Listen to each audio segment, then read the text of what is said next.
2024년부터 좀 확대가 되는데요. 개별 소비세가 과세되냐 안 되냐로 따지면 되고, 그거는 이제 따져서 어떤 자동차는 부가가치세 공제가 되고 어떤 자동차는 부가가치세가 공제가 안 되고, 이렇게 생각을 하시면 되는 거죠.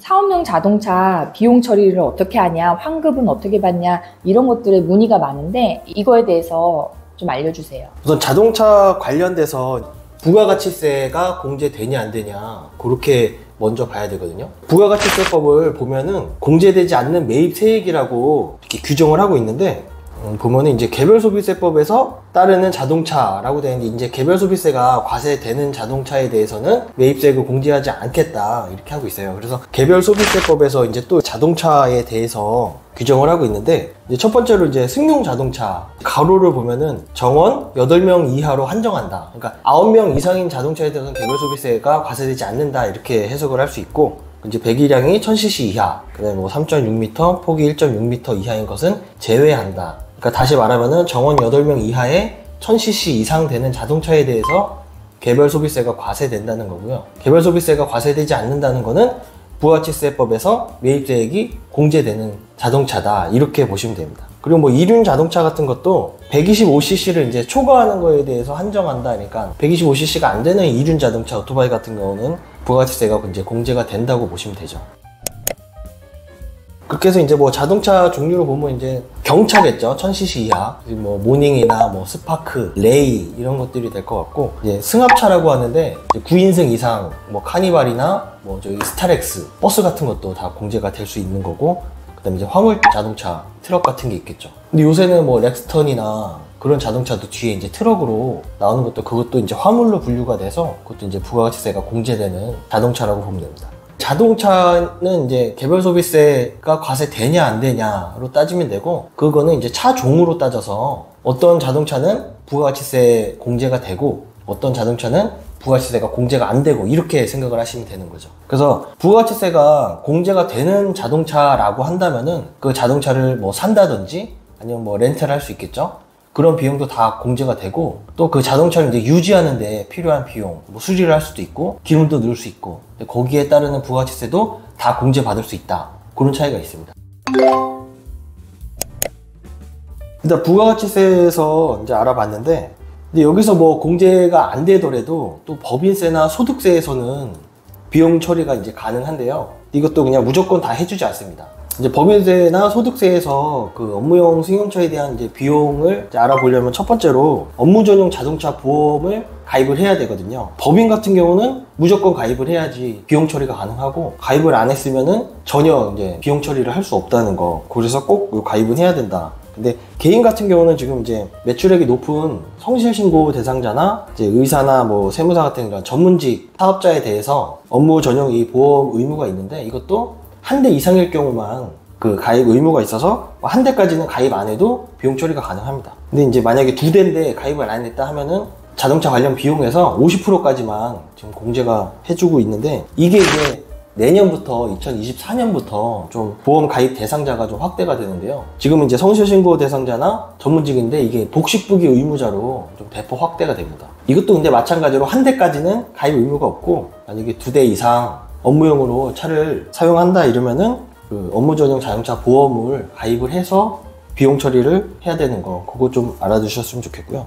그 다음에 두 번째는 운행 일지라는 거를 작성을 해야 되는데, 이게 어디까지나 사업용으로 자동차를 사용하고 비용에 등급해서 비용 처리를 인정을 해주기 위해서 그러니까 업무용에 얼마나 사용했는지 그런 운행 일지를 작성해야 되거든요. 업무에 사용한 비율만큼 비용 처리가 되게끔 되어 있습니다. 근데 이것도 의무를 좀 완화시켜 주려고 1,500만 원까지는 운행 일지를 작성하지 않더라도 1,500만 원까지는 비용을 인정을 해줍니다. 그러니까 다시 말하면은 만약에 뭐 자동차 비용이나 뭐 그런 것들 다 해서 1,500만 원이 넘는다 라고 하면은 운행일지를 작성해서 최대한 더 인정받는 게 좋고, 그 이하라 하면은 뭐 굳이 운행일지를 작성 안 해더라도 한도가 넘지 않기 때문에 그 공제가 다 된다는 거. 그 1,500만 원을 말씀드렸는데 이 안에는 또 감가상각비라는 개념이 이제 묻어 있어요. 감가상각비라는 게 좀 오래 쓰는 자산들을 사게 되면은 한 번에 비용 처리를 하지 않고 나눠서 비용 처리를 하게끔 되어 있는 거거든요. 보통 자동차 같은 경우는 5년 동안 비용 처리를 할 수가 있어가지고, 예를 들어서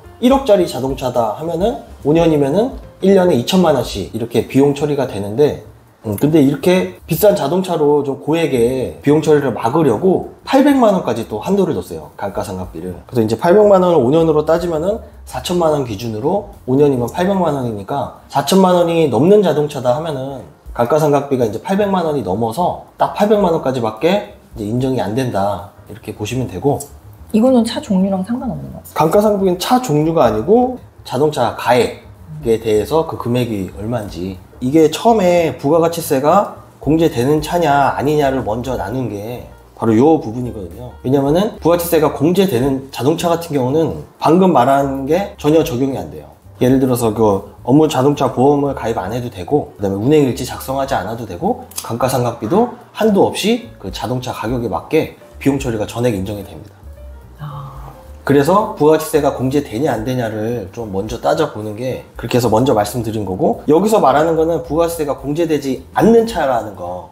일반 승용차죠. 뭐 소나타나 그랜저나 외제차? 또 외제차든 어쨌든 아까 얘기한 거 뭐 8인 이하의 1000cc 이상 그런 승용차에 대해서 그러니까 전혀 이제 공제가 안 되는 건 아니고, 공제를 받으려면은 이런 식으로 보험도 가입하고 운행일지도 쓰고 해야지 이만큼은 해주겠다. 뭐 그렇게 보시면 됩니다. 그래서 아무리 비싼 자동차라고 하더라도 이 감가상각비가 이제 800만 원까지밖에 안 돼 있고, 그 위에 뭐 세금이나 뭐 보험료 이런 거 해도 그 업무 사용 비율만큼만 이제 되기 때문에 좀 한도가 있죠. 사업용 자동차 구매 방법이 여러 가지가 있던데요. 어떤 게 더 유리한가요? 그 뭐 자동차를 이제 사거나 뭐 빌려 타거나 이런 방법이 있는데, 뭐 그냥 내가 현금이 많아서 한 번에 돈 주고 사오는 방법도 있을 거고, 뭐 할부로 살 수도 있고, 렌트나 리스 이런 방법을 사용해서 이용을 할 수 있는데, 뭐 어떻게 사든 그 비용 그 하는 방식은 약간씩은 차이가 있지만 그 한도라는 게 있기 때문에 뭐 거의 차이가 없다 이렇게 생각하시면 되고, 친구들이나 뭐 이런 주변에서도 물어보는데 저는 뭐 이렇게 얘기해요. 가장 저렴하게 사는 게 제일 유리하다 이렇게 얘기를 해드리거든요. 가장 저렴한 거는 일시불이 저렴할 수밖에 없어요. 할부로 사더라도 거기 이자가 붙고, 금융리스 같은 경우는 사실 내가 차를 사긴 사지만 이 금융회사에서 돈을 빌려줘서 산다는 그런 개념이거든요. 그래서 여기에 이제 이자 비용이 들어가고 또 할부라고 보시면 됩니다. 이것도. 렌트 같은 경우도 이게 소유권이 렌트 회사에 있기 때문에 뭐 보험료라든지 뭐 자동차 세금이라든지 뭐 그런 것들이 다 부담을 안 하기 때문에 렌트비에 이게 다 포함이 되어 있어요, 어차피. 그리고 렌트는 부가가치세가 이제 과세되는 사업이기 때문에 렌트료에 부가가치세까지 이제 포함이 돼서 좀 아무래도 내가 직접 사는 것보다 렌트가 당연히 더 비쌀 수밖에 없죠. 리스도 나뉘는데 뭐 금융 리스라고 있고 운용 리스라고 있는데, 그러니까 금융 리스는 이제 나한테 이제 자산이 잡혀가지고 내가 이제 감가상각을 하고 거기에 대한 이자 비용을 이제 비용 처리를 할 수 있는 그런 차이가 있고요. 근데 운용 리스 같은 경우는 렌트 쪽이랑 더 가깝다고 보시면, 렌트 같이 보시면 되고, 그래서 리스도 뭐 금융 리스냐 운영 리스냐 뭐 그런 좀 차이가 있습니다. 그래서 결론적으로는 리스가 뭐 낫다, 렌트가 낫다, 내가 그냥 직접 구매하는 게 더 낫다, 뭐 세금적인 측면에서는 비용 처리되는 거는 거의 비슷하다고 생각하시면 되고, 본인의 그냥 상황이나 여유가 있는지에 따라서 그 방법을 선택하시면 될 것 같아요.